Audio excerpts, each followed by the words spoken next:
2026 is going to be an awesome year. We got some pretty cool stuff coming up. First off, we got Foundations of Recovery. This is our flagship program. We're starting it in January. This is for anyone, man, woman, or couple who wants to come and reclaim their heart from shame, trauma, and betrayal. We start off with an education on all sorts of principles, give you the common language. We feed you from a fire hose in terms of all things recovery. It is such a great start to recovery. And we get at the roots of things, Tyler. This isn't like any other program. Like, this is our healing journey in process, and Foundations is where we begin. If you look at the value that you're getting there to kick off a good recovery with all of the right education, all of the right language, and a team to get you started while also being directed by Brannon and myself through the whole process, what a deal. So if you're interested, if you're struggling, if you've been wanting to do something for a long time, jump into this. This only comes around every so often, and we would love to have you there.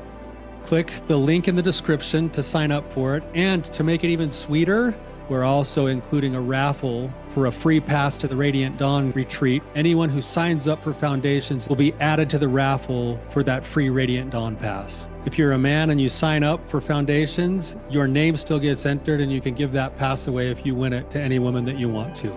So what you're saying, Tyler, is if you sign up and participate in Foundations, you could possibly go to Radiant Dawn for free? That's exactly what I'm saying, which is crazy because Foundations by itself is already an insane value. Man, I sound so salesy. But it actually is awesome. So come to Foundations. And even if you don't come to Foundations, sign up for Radiant Dawn. It's beyond therapy, the best healing experiences that you can have. Click the link below and come join us. The bomb just dropped. Can the relationship really heal? Welcome to the Therapy Brothers podcast. I'm Brannon. I'm Tyler. We're brothers. We're therapists. And we know recovery. Bring your stories, your questions, your successes with real recovery.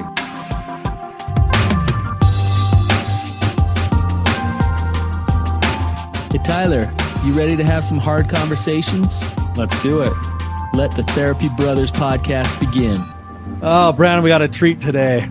Yeah, a little bit different of an episode. I'm excited for it. Yeah. Hey, dude, can you do me a favor? Yeah. Like, I know you're like technology guy and like you're all into technology and stuff. Could we just stick with what works? Oh, man. I thought we were trying to make it. So Brannon's actually lecturing me over something that's beyond my control. We went to a different platform and called Squadcast, and it's not quite working right. So now we're back on our good old faithful Zoom, which is always produced for us. But the person you need to actually talk to is Chase, who produces. Hey, our listeners had to endure like 5 episodes of like our audio not lining up because we went to some different, thing. And now we're back to going to some different thing. Forget it. Zoom works. Sometimes you still try to tease out that little extra bit of improvement. And that's what we've been trying to do. Oh, but man, look at how I'm talking to you and Zoom is just fluid. It's just awesome. Yeah, well, it's working fine, man. Yeah. I got some feedback for you, Brad. I'm going to rib you about a little bit. And you can okay. do what you want about it. They said, I heard this from a group that I run, and they said, will you please tell Brannon to try to go a whole episode without saying, does that make sense? I know, it's a bad habit of mine. It probably drives them nuts. Does that make sense? Yeah. Does that make sense? Well, it's not going to be this episode then. I appreciate the feedback because I know it. And so it's true. You get those little things where you repeat them all the time. I got to work on that one. So does that make sense? It does, man. And now we'll shoot for that next episode. So let's get into it today because we have an awesome guest on that's not our traditional kind of guest. We actually have another expert who's on to join us with a conversation that's actually a very common conversation that we end up with all the time. So I'm going to just introduce really quickly our guest. Our guest is named Jason Van Ruler. He's a clinician. He's a CSAT. He's very familiar with this world, and he's just completed a book that right now we're filming this episode a week before the book's actually going to launch, called Get Past Your Past.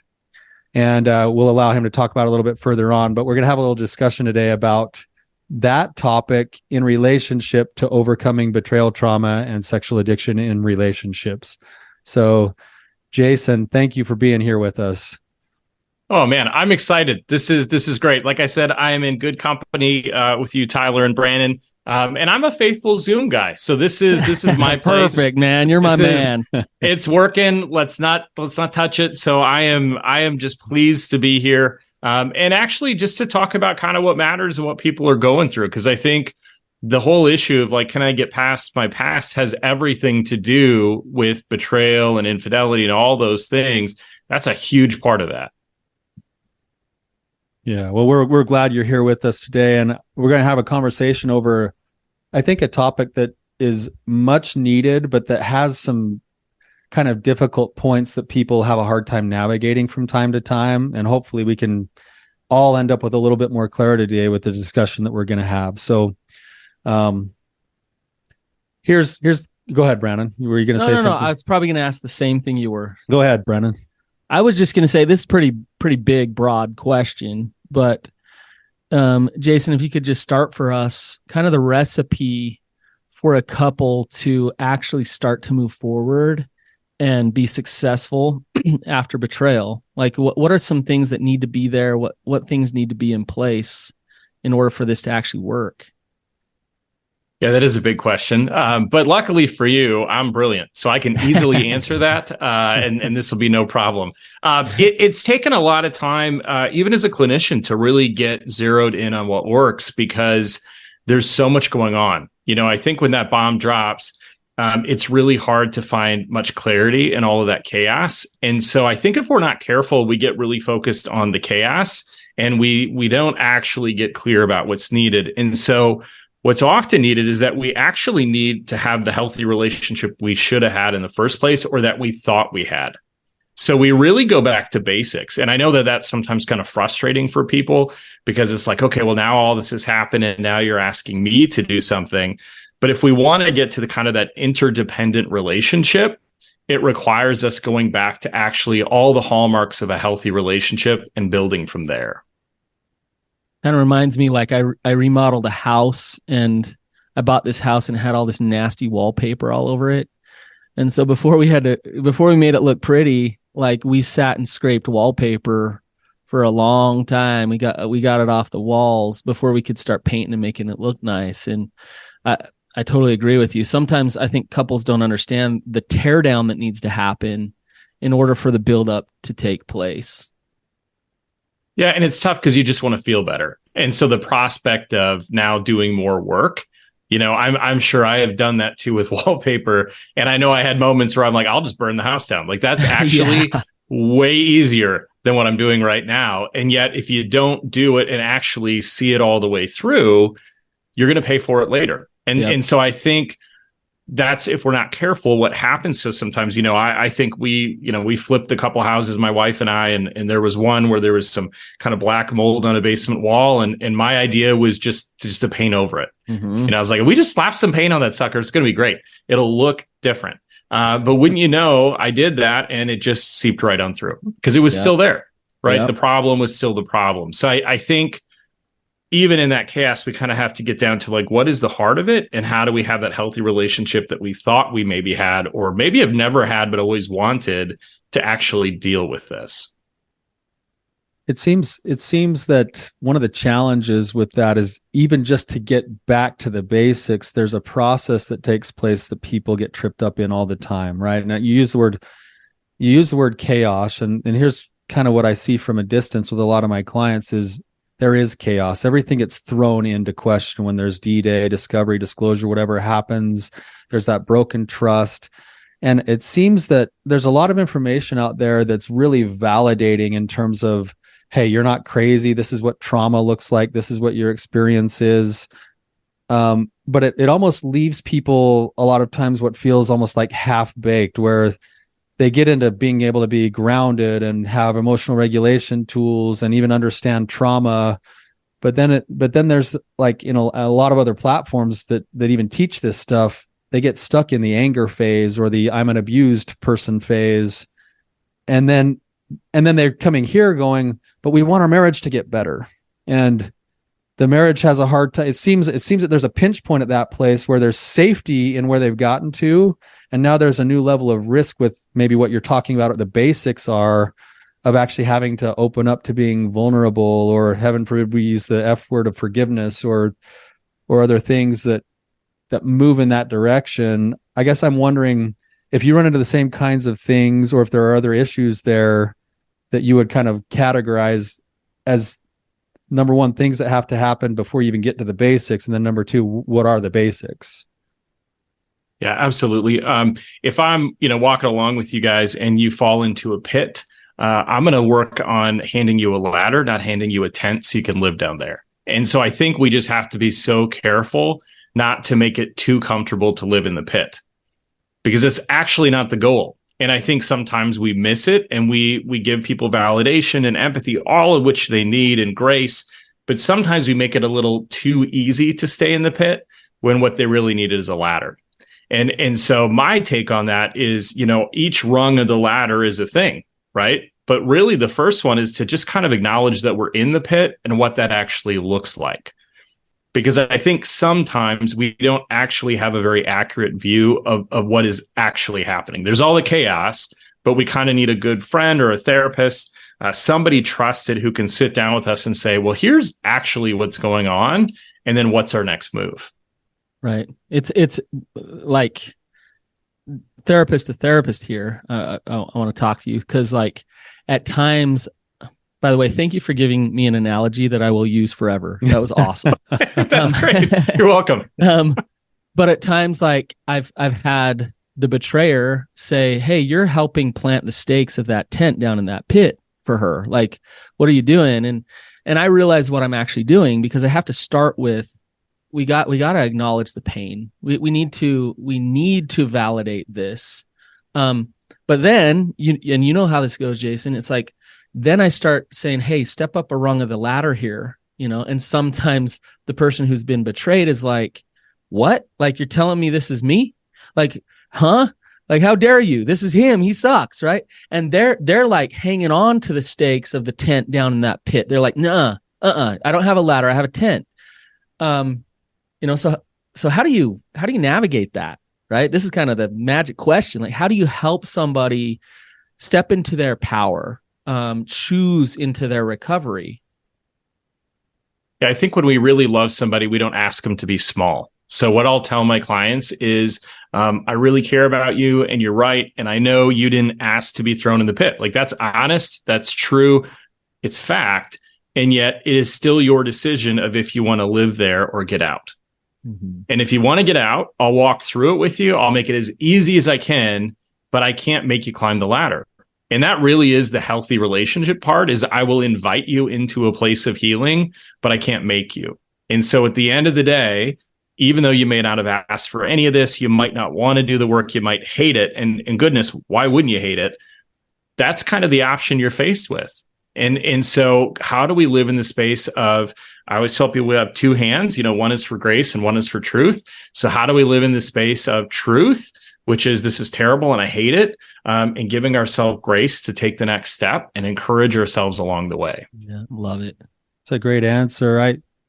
I can hear, like, in my own brain echoing even with that response, and maybe we flesh this out just a little bit further. Someone who's been betrayed, who's been through that devastation that happens, they're kind of going, yeah, but, like, you don't know how hard it is to have just gotten to the place where I have a tent now in the pit. I used to be down in hell.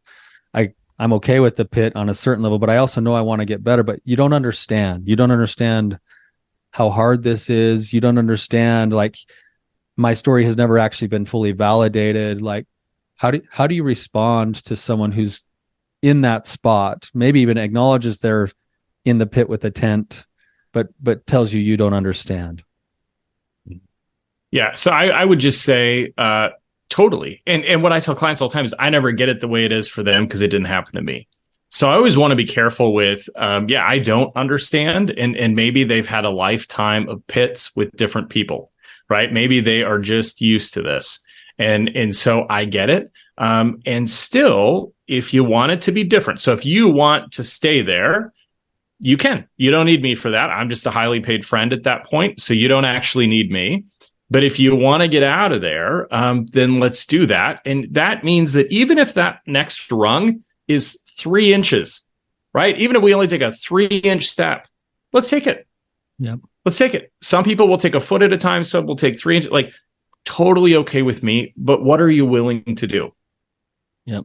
Because I think at the end of the day, that's really the question is, are you willing to take any sort of step to get out of here? Or do you want to kind of settle in and acknowledge that this is what it's going to look like? Okay. Jason, I got another question for you. I love this because I can ask you the hard questions because you get it. Like, I can tell you've been in the trenches with people. So let's talk about the partner for a second. So let's say, the betrayed is kind of ambivalent and struggling to climb up that ladder, not wanting to climb up that ladder, worried that she's going to get like bludgeoned again, right? Hurt again. How do you help the betrayer to both be patient with their partner and validate their pain, but at the same time be honest and boundaried themselves about, hey, like hanging out here in this pit forever, like isn't awesome and not what I'm okay with, right? So there's a kind of a process there for him or for the betrayer to do that. Like, how do you work them through that? Yeah, I think they need to hold the ladder. So they can go up and down on their own whenever they need to. And if they do that faster, because let's be honest, oftentimes the betrayer climbs the ladder faster, right? They go, well, that was a pit. Oh man, I hate being in the pit. I'm going to do all the work. I'm going to get out. Now it's great. Yeah. It's like, oh, I feel so much better. Yeah. It's like, I've got a little puppy and it'll eat a bunch of stuff it shouldn't. And then it'll barf on the floor and kind of look at you and smile and be like, well, that felt good. That was good. That was good. Yeah, never mind. I just ate all the crap and I made myself do that. But like, whew, I feel better. And I'm like, oh, okay. Well, I'll clean that up, I guess. Like this is that rug wasn't that much money, so I can clean that up. And so I think the thing is that sometimes, and I got to be careful. I'm not comparing betrayers to dogs, but I'm just trying to give an example here. I think sometimes the betrayer does feel better for lots of different reasons, and so going and helping either looks like demanding that they get out of the pit, right? Or encouraging them to stay there. And so what that partner really needs is a coach, right? So if we go to even like a Karpman triangle, which talks about the rescuer, the victim, the bully, the other side of the rescuer is to coach somebody through it. So they actually need somebody to hold the ladder and say, I'm right next to you. I dug the pit, I threw you in it, and I'm going to help you get out. But you have to take a step. Yeah. And like I've worked with plenty of people whose partners won't take that step. And this is where it gets really difficult, right? Where it's like, I mean, I'm talking like here's an example, like a guy who hasn't had any intimacy with his wife in 25 years, and she's planted her, like she's set up shop in that pit. And every time he's holding the ladder and like, hey, like there's a, and at what point, and I know this isn't a question that you can really totally answer because it's between him and God or whatever his boundaries are, whatever his truths are. But at what point is it okay for him to say, like you gotta, like, we need some movement forward? Right? I think pretty early on, it's okay to ask for movement. I think how much movement, right? So I think what I'm wanting to do is to continue to have a conversation about where we're at and where we're going. And if that conversation is repetitive, we have a problem. And then we need to have a discussion about why that's the same conversation. Yeah. And so if you tell me, well, man, they went, half a foot, like, okay, all right, we can wish that it was faster, but they're still doing something. And that at least breathes some life into the relationship. But if they're simply stalled out, then I think it does become a decision of, well, what do you want to do with that? Yep. Is that acceptable? Yep. The same principle applies on the opposite, right? Like we see a lot of times where the person struggling with addiction, it doesn't care or want to make any movement, and at what point does the partner, have to step in and say, but as long as there's movement forward, I really like your answer there, because a lot of people don't know what that feels like and what that looks like. And I think it's helpful to have a good therapist, people that really understand recovery, to say, there's actually some good things going on here, even though it might be really hard still. This is the messy middle that you're in, right? So yeah, and it might be that it's not on the pace that you want, or it's not where you want. So what I'll do with clients on really both sides is I'll say, I want you to keep a journal of what you tried to do this week, this month, however, whatever the interval is, that you have done to try to improve the relationship. And then when you come in, let's talk about it and let's see what worked and what didn't and what we need to refine. And so if you come in and you're like, I've got nothing, Jason, I'm like, well, are we done then? Are we satisfied here? Because we can be. I'm not here to tell you the kind of relationship you should have. So if you're happy in this spot, I'm okay with it. But if you're not, you have to try something. And it's okay to even get it wrong. But the people who grow and climb the ladder the fastest are always the people who have like 6 things they tried and 4 didn't work. Those are the people who are growing very quickly because they're like, I'm just trying to see what I can do and I'll change it if it didn't work. Yeah. I think, inherently inside of what the statement you just made, I think there's a couple of principles here that are extremely important for our listeners to be able to hear, which is it's okay to fail, but to put in the effort, because the effort's going to eventually lead you to the things that do help you be successful. And that's I think a scary thing when you've been burned in certain ways, to then step off the edge of the cliff and to risk that failure, but be open to that growth. I also really like the idea that you've kind of planted with this idea of the ladder, and that's actually maybe true eventually from both partners, that there can actually be a lot of healing that comes if the betrayed person is the one who sees and grows and kind of gets grounded enough to go and place the ladder down and say, hey, I see you too. I'd love for you to climb up. And if both partners are willing to take those steps on their own, then you do get into like the basics work that you were talking about. But it is a two-way street on both sides for sure. Absolutely. And so that's really the part of willingness, because I think it's one thing to ask for something and it's another to receive it. And so are we really willing to receive it and to take the step? And I think sometimes we have to wrestle with our own resistance to that, because maybe we're so angry or we're so hurt that despite asking for it, we're actually not super willing to receive that when we get it. Mm-hmm. Yeah. I think we need to differentiate too between, like, when you guys talk about holding the ladder, we're talking about interdependency. We're not talking about a codependent mechanism of, I'm going to come take your recovery over. I'm going to control it. I'm going to monitor everything. We're talking about being a good support person. So one that believes in your own self-determination to work toward your own recovery, but is patient, kind, empathetic, and loving along the way, but holds space for your power to step into your recovery. And a lot of times, Jason, what I see, I really like what you started with, of we need to tear it down before we build it up, because a lot of times those codependent patterns are just going and going and going. And then couples try to apply that to recovery to make things better, and it just exacerbates the problem, right? Versus being interdependent and being boundaried in a healthy way, and then really supporting each other. Yeah, and to the point you made really at the beginning about the encouragement and the empathy and the validation, I think if we're not careful, that's where we get in trouble, because we end up really validating a codependent relationship. Yeah. We say, yeah, that's so good. Yep, exactly. You think the same, feel the same, be the same. Awesome. And then if we don't really have some intention down the road, then we say, well, now that's not true anymore. Now it should be separate. And I think people struggle to make the jump because it's so dramatic. Mm-hmm. When the truth is, we want to start with interdependence right off the bat. I've talked about this with some other people, and someone said to me, why can't we just have a ladder? Or an elevator? Why does it have to be a ladder? And I said, exactly. That's why I'm talking to you about this, my friend, because it's not an elevator. Although we want that. We say, I'll just build you an elevator and all you got to do is get on and I'll bring you up to the surface. And it just doesn't work like that. Nope. It takes grace. And I think what you're saying, Brannon, is the ladder isn't going down in and rolling around in the mud with the other person. It's acknowledging them, even acknowledging that maybe you pushed them in on accident, how dirty and cold that is.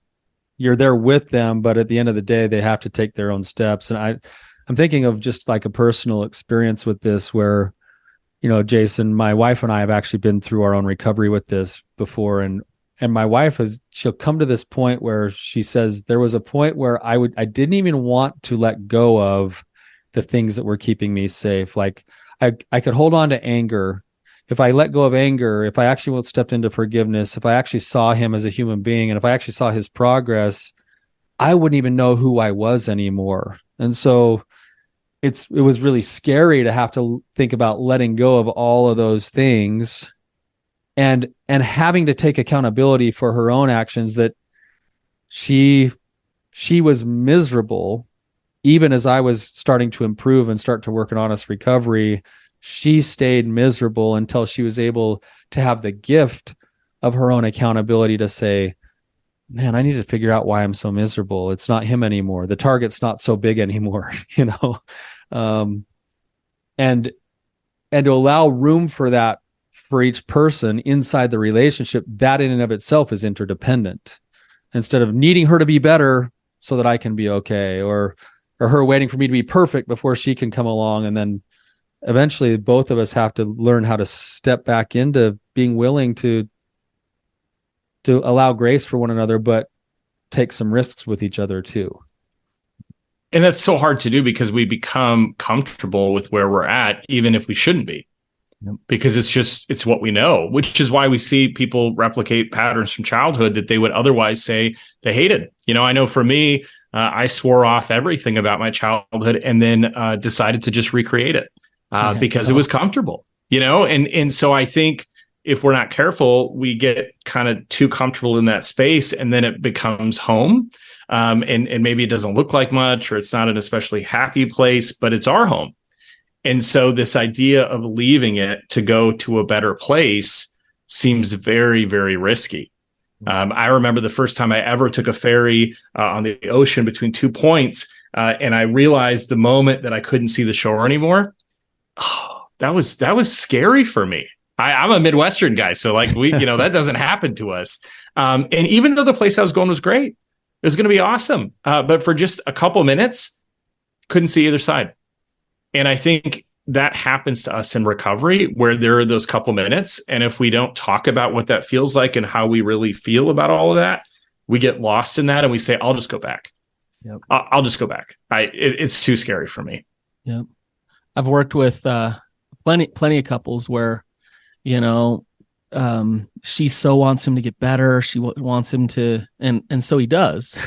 He does some amazing work, and she hates it. And she's terrified, and she's like, it's the worst thing ever that he's getting better. And you can see like the relationship in the couple is kind of damned if they do and damned if they don't, unless she's willing to take that risk to find something new. I want to ask you, Jason, we talk about this ladder. We've been talking about it the whole time, talking about taking steps up the ladder.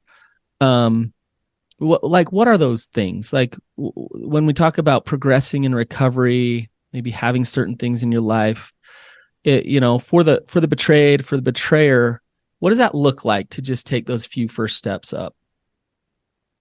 Yep. I think it's being honest about where we're at, identifying what we need to do. And a lot of times what we need to do is we need to develop some base level of trust and security and stability. And so we can do that. There's, I don't know if you're familiar with the trust triangle, because therapists only think in shapes, of course. And so yes. Everything has a triangle. Everything's a triangle or a circle. But the trust triangle is, we witness what's happening, therefore we trust it, we verify, and then it's experiential. And so even just starting with, well, what can I witness and verify that the other person's doing so I can have some amount of trust? I'm probably not going to trust them the way that I did. I ought not to do that. That's not safe. But how can I develop some form of trust to build on? Good. That's kind of, we're talking, those are early rungs on the ladder, even after maybe just the whole triage work of the trauma itself. Now I'm looking with eyes outwardly going, is this a place where I might consider starting to step into again? After those kinds of steps start to happen, Jason, what do you see couples who are successful doing with those kind of maybe middle rungs of the ladder, or even the higher rungs as they're climbing out of the hole? They start to build a new life. So they what they really do is they lean into developing intimacy in the relationship. And intimacy, everyone thinks about it a little differently, but there's really 6 different types of intimacy, or depending on who you ask, they might say a different amount. But they're, physical, spiritual, creative, experiential, intellectual, and emotional would be the 6 that I think of. And so the couples that are really successful develop that in their relationship, so that their relationship has all this connection point that it had previously lost. And so what that often means is having a new relationship where we're actually intentional about stuff. Because up until that point, when you trust somebody and you haven't been betrayed, there's a lot of grease on that wheel. You can let a lot of stuff go, right? It's like, well, he's not a good communicator and she might not do this. But we let all that go, provided we think we can trust the other person. And so once, the bomb drops and we have betrayal, then we need to get intentional, because that same grace is not there anymore. Right now we need to be intentional about how that works in our relationship.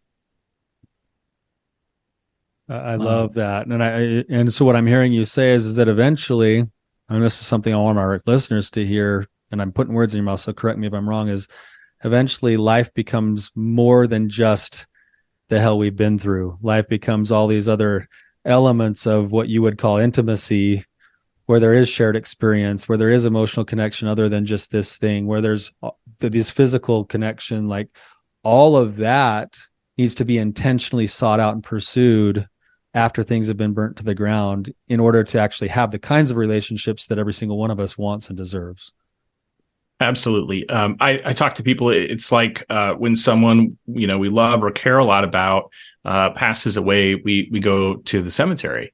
And we go to the cemetery, and when it first happens, we go there and we go to the funeral. We might go to the prayer service, and we might go visit. And we do all of that a lot, right? A lot of our life ends up living in that space for whatever, weeks, months, however that goes. But the goal is never to live there. The goal is again, never, I don't want to live in the cemetery. I want to have a life outside of that. And so as we do that, we never swear off that the cemetery happened or that person passed away, but that's just a place we don't visit as often. Mm-hmm. And so with couples, I'm always trying to get them to say, like, yeah, the cemetery is there. It's on this street. We know where to find it. We know what happened there, but we're not trying to go visit that every day if we don't have to. Mm-hmm. Because could you imagine trying to live in the cemetery? Yeah, it sucks. It sucks. Yeah. And by the way, everything there is dead. And so nothing's ever going to change. Yep. Oh. Man, I love a therapist with a lot of analogies like this. Jason, we got to wrap up, and I feel little bit gypped with the amount of time that we've had with you. To find a rock star like you who gets recovery and actually jumps in the weeds with couples and does that work. That's courageous. And I hope that we'll be able to talk more, have you on more different topics and things. So could you share with us, you got your book coming out. How do people find you? How do they connect with you? Yeah. Well, thank you so much. And by the way, this is a fantastic conversation. So anytime you ask, I'm available. Awesome. So this is good. Yeah, I wrote a book. It's called Get Past Your Past. And really, it has a lot to do with what we're talking about. It's not specific to betrayal or betrayal trauma, but what it really is about is that we all have a thing that gets in the way of our happiness. Mm-hmm. And so how do we change our relationship with that to get better connection? And so that's really the gist of the book, is trying to help people where they're at to unburden themselves with whatever it is that's holding them back. Aside from that, so you can find that it's an audiobook. It's a book. It's on Amazon, Barnes & Noble, all the places. And then if you are interested in just daily tips about relationships and things like that, I'm on Instagram, jason.vanruler, and I post probably once or twice a day about just kind of practical ways to actually do this. I know for me, I kind of came out of my early years going, I have no idea what a healthy relationship looks like. And I wish there was some easy way to access that. And so I'm just kind of committed to, I'm going to put out a lot of free content so that if people want to get better and want to learn, I'm going to give them a way to do it. Awesome. Can't wait to read your book. Check it out. So Tyler. Yeah, I was just going to say thank you to you, Jason. We were telling you before we even came on the show that we are very hesitant to have people come on our show as other experts, because we've done that in the past and not been real pleased. But You fit the bill, man. We're really grateful for what you've brought today. And for those of you guys listening, you obviously check out Jason's stuff, but also we'd love to hear your feedback on what you liked about this episode, or even some of the things that maybe are churning inside of you that you're wrestling with right now as a result of what was said today. We'd love to hear that too. So thanks to our listeners for being here. Jason, thank you for being here with us. Appreciate it, guys. It was great. You bet.